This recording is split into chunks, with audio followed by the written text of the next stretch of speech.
Welcome into the lounge presented by DraftKings. We have the pleasure of sitting down with Jadeveon Clowney before a big game against the Browns. And Jadeveon, let's start here. Number 24. All right. So at first, when I saw it, I won't lie, it took me a little time to warm up to it. I didn't know if a pass rusher could make 24 look good.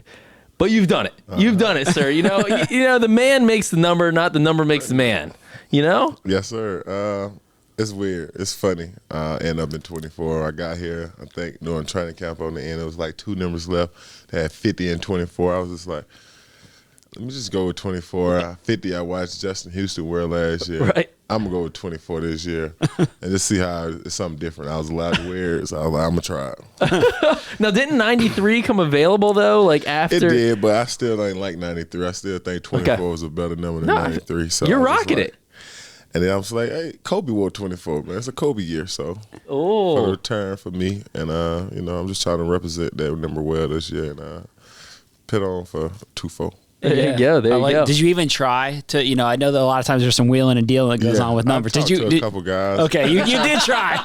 Yeah, they tried. I talked to them about my numbers and stuff, but they stuck. Some of them guys with high draft picks, and I went into paying nobody for a number this year, so I was just going to go with 24. Yeah. All right. And I kind of end up liking it. So yeah, Kobe year. I like that. Nice. So you have really fit in great here since you arrived, and I think it's been awesome to see. I remember the day you signed, you signed and then you basically walked right out to the practice field. The guys were out there during training camp practice and you were like, all right, let's head on out there right after you signed your contract. And I was kind of walking with you as you caught up with some of these guys who you knew. And it felt like a homecoming. I'm like, this is strange because it's not like you've been here before. It's not like you've been a teammate with many of these guys before. But it felt like a homecoming. Why was that?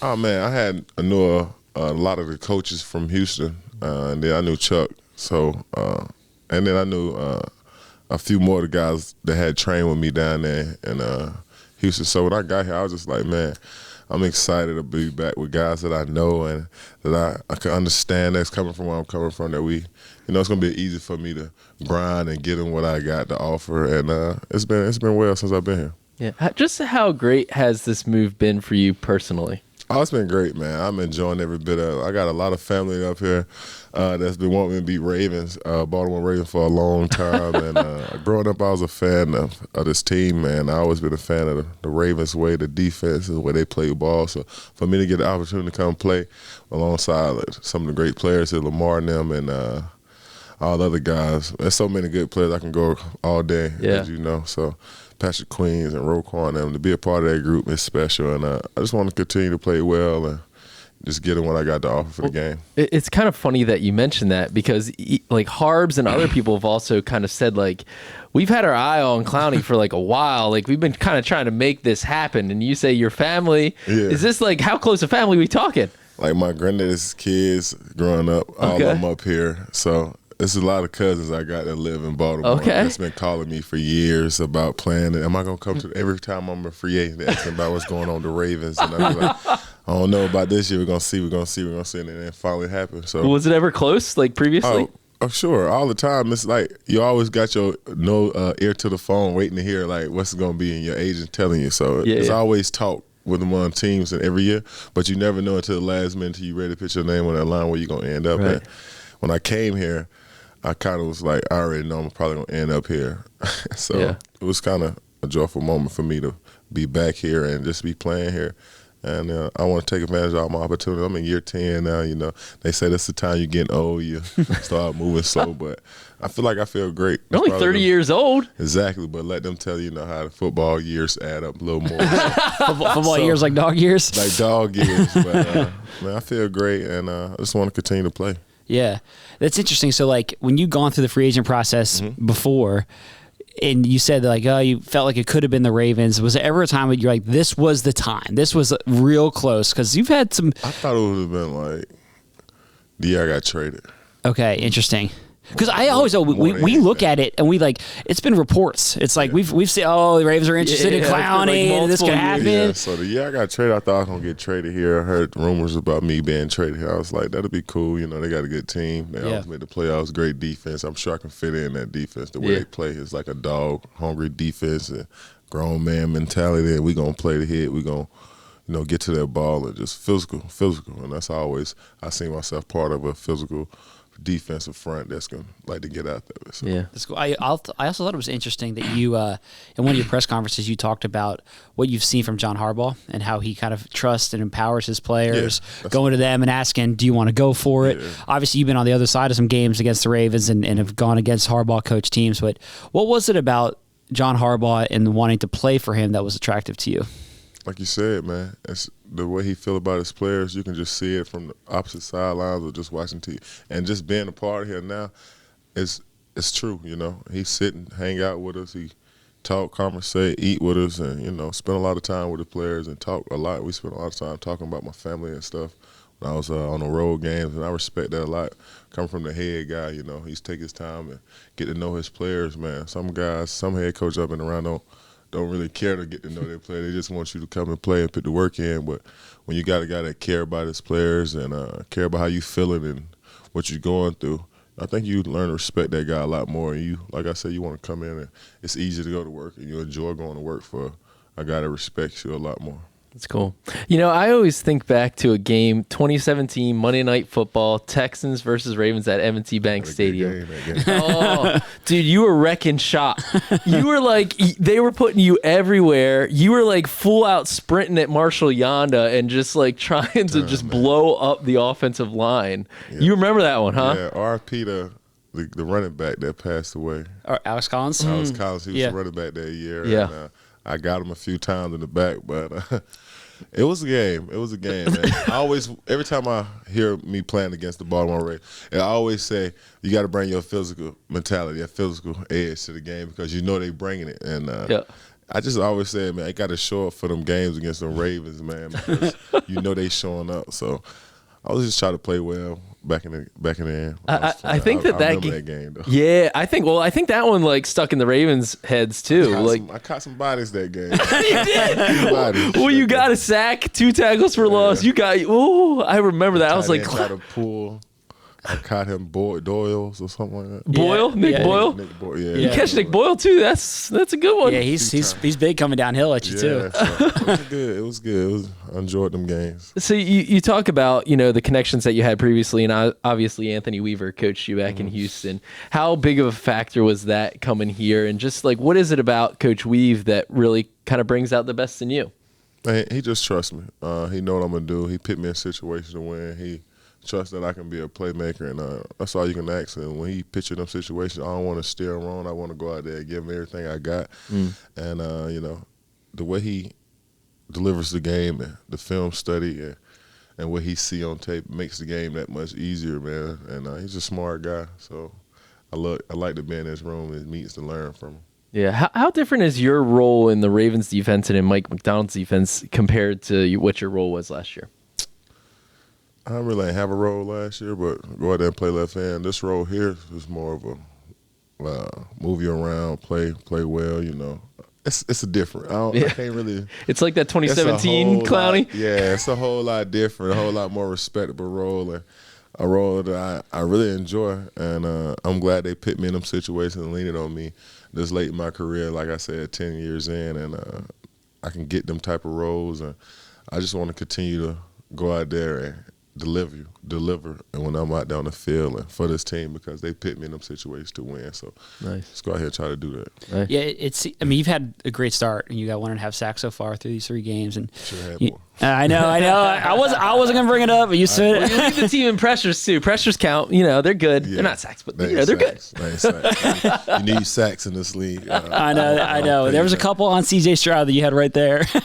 First game in like 8 months. I don't know what happened. Just blame it on rust. That's what I'm gonna say. Each week, I'm determined to get better and better and better, and just keep working at it. That's gonna come from the practice and the work we putting in throughout the week. And I believe the fun I'm having and enjoying the game right now, all that's gonna just play together and roll over to Sundays. Yeah. I mean, you look like you're having fun out there, and Mike Macdonald's defense, one thing that since he became the defensive coordinator here, everyone says that he basically finds ways to put players in positions to maximize their talent. I think Kyle Hamilton's probably a good example of that from last week's game. He comes downhill and he's got 3 sacks coming off the edge. He's used you in some creative ways. What is it about the way that he builds his defense and is utilizing you really stands out to you? Man, I think Mike pretty smart, man. One of the best defense coordinators I done had for a young one in a long time.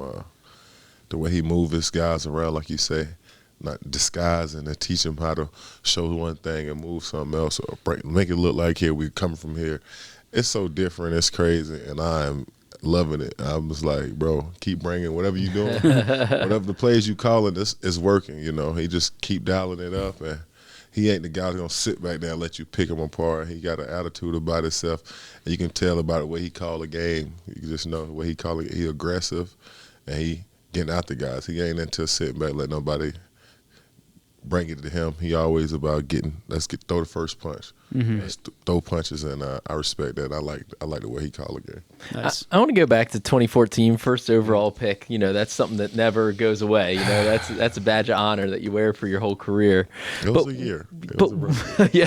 What's that like as a young guy? We talk about you've been 10 years in the league. You're only 30. You were a young dude coming out, man. What's that like and handling the pressure of that and all that? How did that change you as a man?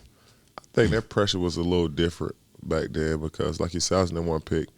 I go into training camp and we have a great camp. I think I'm tearing everybody up. Week 1 come, I get hurt. Yeah, misses the whole year, and that time probably was the first time in my life I probably had to face the real adversity. All my life I've been growing up. I'm good at football. I'm great. No, not just good, great. Just beating, But at that point in time, I finally get hurt. And I'm just like, when I got off the couch, I'm like, I'm different now, So my body felt different. Everything was a little different than it was before I got drafted. So it was like, this is when I had to become a new Jadeveon Clowney, that guy I'm pitting on. Like the guy you see now probably ain't the side you seen 10 years ago you drafted. That guy was gone. That day I got hurt.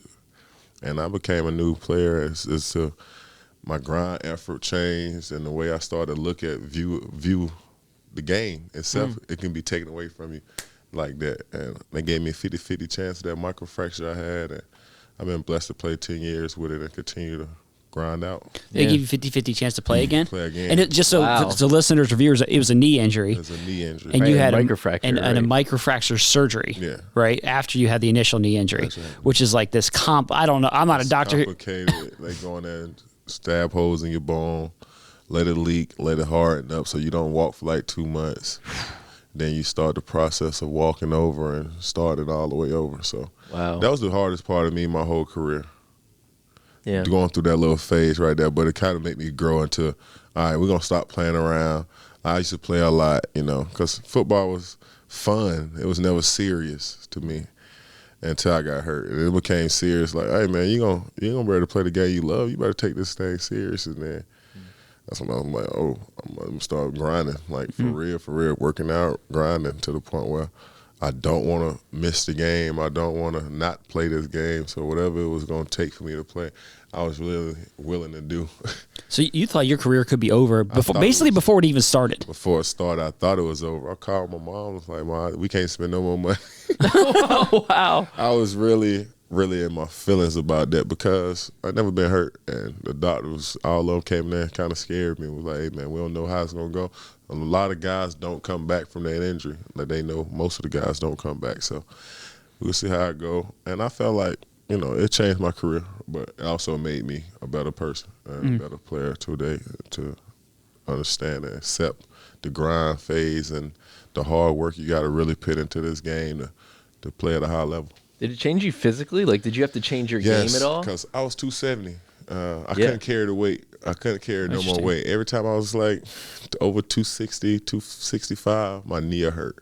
So for years I was like, I ain't gonna never go over 250, 255. So I keep my weight, eat right, just make sure I never gain that weight. But that's the only way I can play and not feel as much pain, but I feel pain. And then every time I can tell when I'm getting heavy, I'm like, oh, my knee started hurting. I'm gonna go see how much I weigh. drop it back down. It's a certain time, but over the years, I've tended to compete on a little bit more. But at first, I couldn't carry like 260, 265. Wow. And you basically, it sounds like it just became something that you just learned to manage and deal with. And basically, like, it's going to hurt at times. Like, you just basically learned how to handle it. Yes, for the last 10 years, yeah, pretty much. And so the fact that you've made it 10 years, like they tell you, I'm you're a blessed. rookie, you're 20 years old or 21 years old, and they say, you might not ever play again. Yeah. What does it mean to you to be playing now a decade later? Like I said, man, Multiple I'm Pro Bowls. truly Yeah. blessed to be sitting here on this couch and playing this game, man. I just thank God every day, like I say, man, because He brought me here and gave me them extra years and made me better and gave me the opportunity to go out here, play and be sitting with you guys. But it's been crazy. Like I said, it's been a journey, and I accept the good and the bad with it, but you want more good than bad. I noticed today that your birthday is 3 days after the Super Bowl this year. 214. We need to be in the Super Bowl. I mean, that would be a hell of a birthday I'm telling present, you, right? My birthday would be taken care of. That'd be great.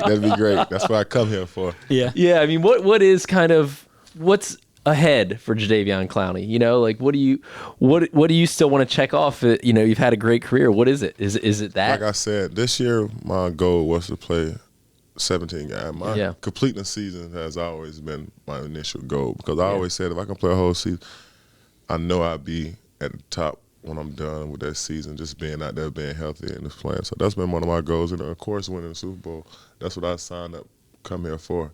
Yeah. I seen the guys when I came in, I was like, bro, I know what it looked like. This is my fifth team. But I know what it looked like. And I feel like I seen it in this locker room and the group of guys, they so tight and so tight together. Like, we competed together and win it. And I just want to be a part of that. You know, you talk about the teams you've been on. Your career is really interesting too to me because on the business side, you've done things differently than most guys. 1 year. You've done all these 1 year deals, but you've made a ton of money. And it's not like you're signing like 1 year little chump change deals. Like you're signing big time 1 year deals, right? That's why I'm saying I've been blessed and lucky, man. Lucky because I have been and just going out there, put my head down and, like I said, grinding them out, man. It ain't been a year I haven't been in pain. If it's something going on, I'm like, all right, let's take care of it. Let's just get it taken because I want to play this game. You know, I don't know how I'm going to feel without the game right now. That's probably why I still sign up and enjoy the walk in the building and run around on the field like my good days. In my days, I'm having fun. I'm loving it. When you stuck in the house, you be like, man, what I'm going to do? You be bored. So with my kids all day. But, man, I like showing up. I like being in a team camaraderie, being in a team locker room and enjoying kicking in and talking to the guys and picking their brains. It's funny because we all from random places and all of a sudden we form this team and you just figuring out, then you find out we all got some stuff in common. Right. So that's what I like too. You find out from guys from all over. We end up meeting together, but we all had just about a similar path to get here. And I like that type of environment. Yeah. Do you think I don't know, everyone's got a different approach on like the business side. Mm-hmm. Like why have you I got to believe you could have signed multi-year deals at times in your career. Like I felt like that a few times. Yeah, I had them on the table, but sometimes I felt like some guys' teams was nitpicky on that because of the injury I did go through. So I felt like that was some of the case, but I did have some long-term deals on the table that I didn't take sometimes. And it's just interesting that you've been able to do it that way. Like there's not many guys that do it that way. It's kind of cool to see that. Yeah, I'm trying to continue to do it that way. Continue to do it. Yeah, well, we hope it's a multi-year stay here in Baltimore. Man, I'm enjoying it. I hope so too. I hope I can finish up here and continue to play well here, man. I like being here, man. I'm enjoying walking into work every day. Being at work is like it's a breeze. It go by pretty smooth. Even practice, everything just go by smooth days around here. So it's not nerve-wracking. I've been in places, like I said, it's be like, let me get ready to walk in this building, man. Godly. But, man, I wake up early. I'm coming in here early just to sit around and kick it with the guys, eating breakfast with them and just, shooting what we call it. And last question for me, you're going to face the Browns this week. Your former team, you played there the last 2 years. You said yesterday there's no bad blood, there's no extra motivation. Is this one of those times where, like, after the game, we get a win, and then after the game, you're like, yeah. I got him. For sure. I don't feel Just confirming. I don't think there's no guy in the National Football League. We all talk about that come from their old team that wants to lose to their old 100%. team. Exactly. It's like, especially when you just left the year before, you're like, I do not want to lose to my old team. So you do want to prepare and do everything you can to go out there and beat your old team. And I've been very successful against my old teams lately. I want to continue to stay that way. So let's just try to grind this one out and go out here and fight like dogs up there in the dog pound, man. Got to go. I love it. We'll get it done, man. Thank Get it you, done. man. We got Appreciate it. faith in you. Thank you, man. All right. Thank y'all for having me. So big thanks to Jadeveon for stopping by the SeatGeek studio. Also, we want to give a shout out to our friends at DraftKings, which is an official sports betting partner of the Baltimore Ravens. Download the DraftKings Sportsbook app today. Use the promo code FLOCK. If you're a new customer, you can get a deposit bonus up to $1,000. Again, the promo code there is FLOCK, only at DraftKings Sportsbook. You got to be over 21 and physically present in Maryland to play. For help, visit mdgamblinghelp.org or call 1-800-GAMBLER. So I just enjoy the conversation with Jadeveon. Yeah. Guy that's been through a lot in his career, highs and lows. And I appreciate his candor and willingness to be as open as he was. Yeah, I mean, it seems like he's just in a really good place, physically and mentally. It's just like it's just been a really good fit here, and I think you don't know when you sign a veteran like that who's bounced around a little bit and had all these stops. You're like, why is that and whatnot, and how's it going to work? And it's just worked out beautifully. Yeah. And, he's playing well. He's fitting into the locker room really well. He seems to really get along with his teammates a lot and the coaches. And, it almost feels like it's, who knows how much longer he's going to play, but it's like this revived kind of new stage of his career, this new chapter kind of. I mean, look, we've seen this with other players throughout the Ravens' history, John Harbaugh's time here. Like, it seems like the culture here is really strong, and that veteran players can come here from other teams and feel like they're welcomed and feel like the organization, the team, the players embrace them. Yep. Odell has talked about that. Jadeveon talked about that. Steve Smith, Marcus so many Peters. There's a bunch of guys, if you go back and you look at it, where that just feels like it's worked beautifully. And I think Clowney's a good example of that. I think he's playing well. Yep. And man, like, especially when you look at where the Ravens are injury-wise right now, that like Ajabo and Owe are hurt right now. Yep. Tyus Bowser's still not on the field. Man, it's good. It's good to have Clowney on the team right now. Yeah, I mean, it's kind of crazy. He's like, the goal is to play 17 games and stay healthy, and that's been kind of a bugaboo for him. Well, goodness gracious, he's, not the only man standing, but not far from it right now. And like, they're leaning on him to stay healthy and keep playing. And it's, knock on wood, he has. Yeah, I think, and it's, 1.5 sacks through these 3 games, and like he said, could have had at least 2 more. You know, I think that, like, he's just playing at a really high level. He's getting after the quarterback. He's disruptive. He leads the team in pressure. Like, he looks to me like pressure rate. He looks like win rate. The reason he was the number 1 overall pick is he's a game wrecker. Yep. Like, everyone remembers the play back when he was at South Carolina where he, took the head off the Michigan player. Yeah. Like, everyone's seen that highlight a million times. Yeah. And like, he can be a game wrecker. And I think that we're seeing elements of that this year. And I also thought it was interesting him talk about how he's used. Yeah, for sure. That it's a lot different than Cleveland. I think, they had Myles Garrett there last year, and a lot of stuff is kind of set up for Myles Garrett for him to succeed. And I think that Jadeveon here, it's set up more for him to succeed, and other guys, of course. But like, I think he's just not locked into as much of a box, and he's got a more versatile role. And I think he's really enjoying that. Yeah. It is interesting though. I remember when he first went out to the practice field the first time, I was like, oh, he is like thinner than I thought, than I expected. Like, you see, like you're talking about, you see that South Carolina clip of him decapitating the guy. Yeah. And you're like, that was a big, big man, and like, he's still tall, but he's like lankier than I thought. Kind of looks like a basketball player a little bit. He does, and he called Kyle Hamilton the Avatar this week. I mean, Jadeveon Clowney could very much have the same name. Yeah, he's in the same Avatar family. How many Avatar movies are there? Let's get James Cameron on the horn. There's gonna be another sequel with Clowney and Kyle Hamilton. Seriously, he could be right in there. Yeah. So it is interesting how he's kind of reinvented himself a little bit as a player too. Physically, he's just a lighter dude, and he's got to be different than he was back in those Gamecock days. Yeah, I thought that was interesting. I thought that was a really interesting point from him, and I think that in talking to him, it certainly feels like he feels like the career probably hasn't gone to the level of that he expected it to go in terms of production, but he's played for 10 years. He's done all these 1-year deals. He's made a ton of money in the league. Big years. And he's had good. Been up and down. He's been up and down, and injuries have been a challenge, but there's no doubt that he is.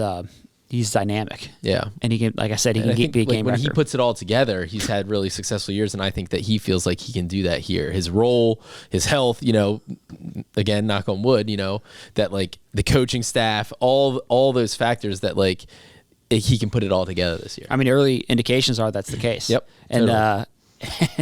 and I think he would love to put it together on Sunday against the Browns. Absolutely. Yeah. So let's talk about that game. I mean, this is a big game. Yeah, it's huge. Yeah. 2 2-1 teams. The Ravens obviously coming off a frustrating loss to the Colts.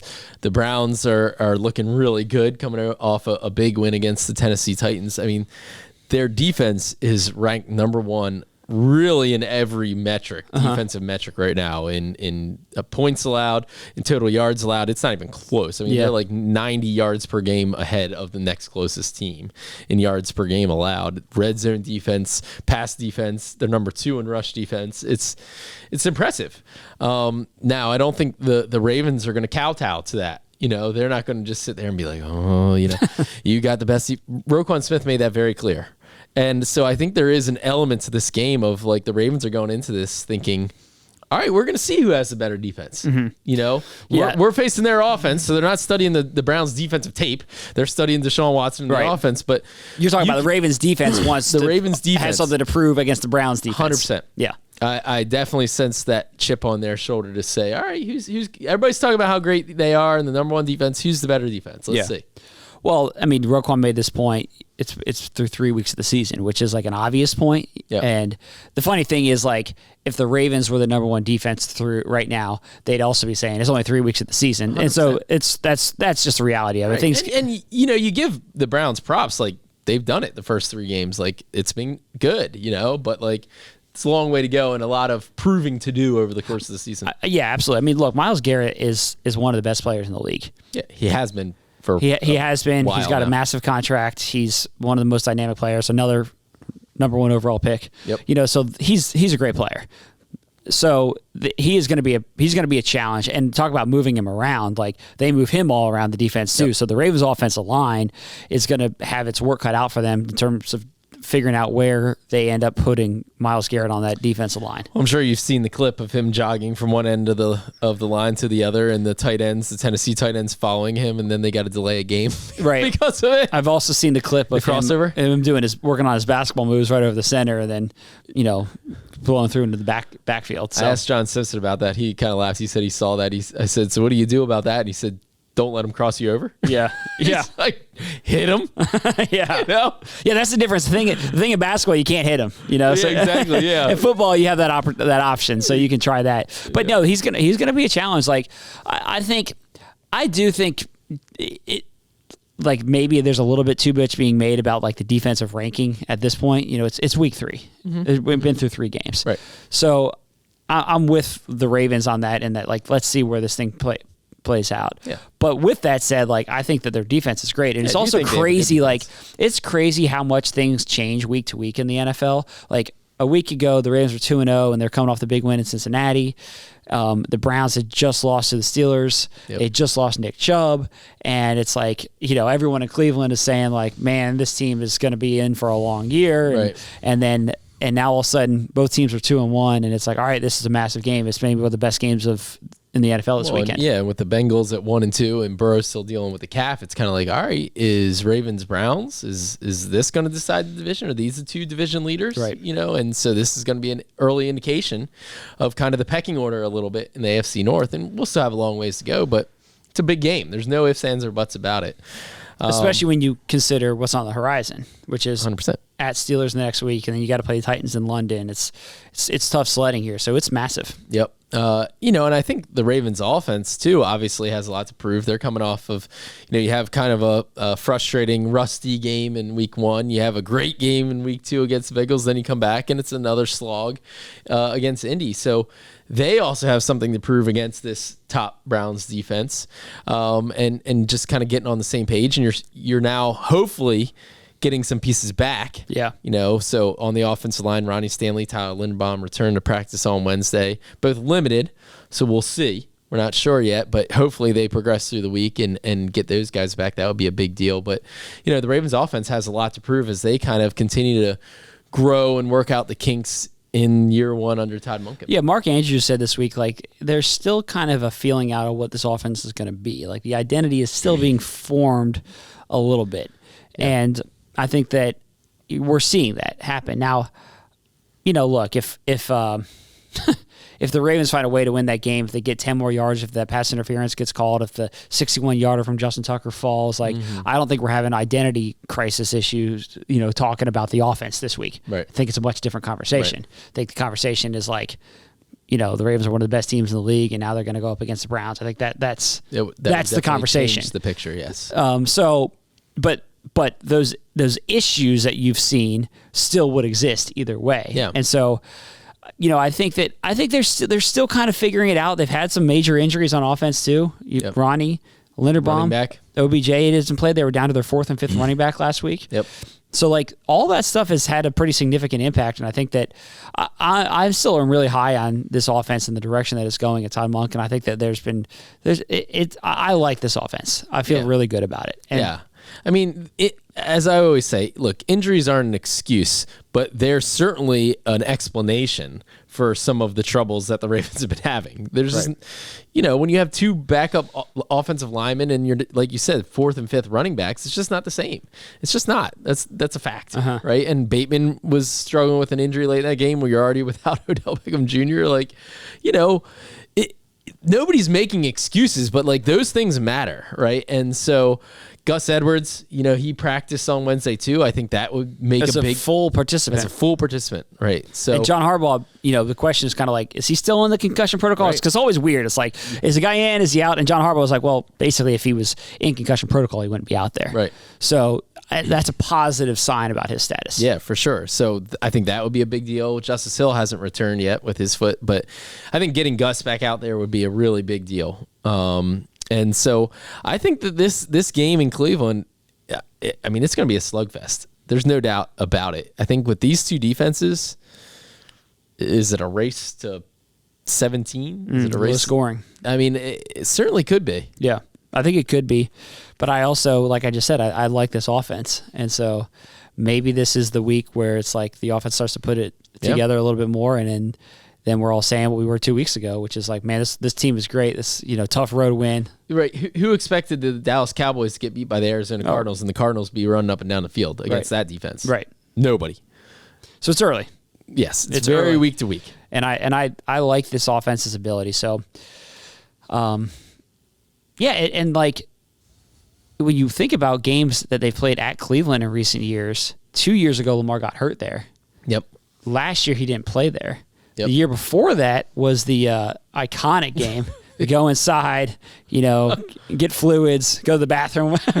Whatever you want to believe. I knew you were going to get there. Whatever you want to believe. I knew you were going to get there. And then come back and hit that big play. Like, that was the last time there. So that was a pretty good memory. Yep.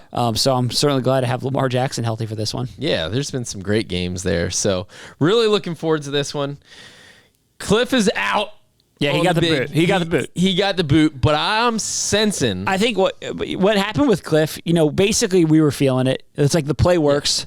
This play works. Just go back to it. Go back to the well. Totally. You went one too many times. One too many times. Exactly. So let's go to Cleveland, Garrett, and get the big dog. in the dog pound. Here we go. Let's get it.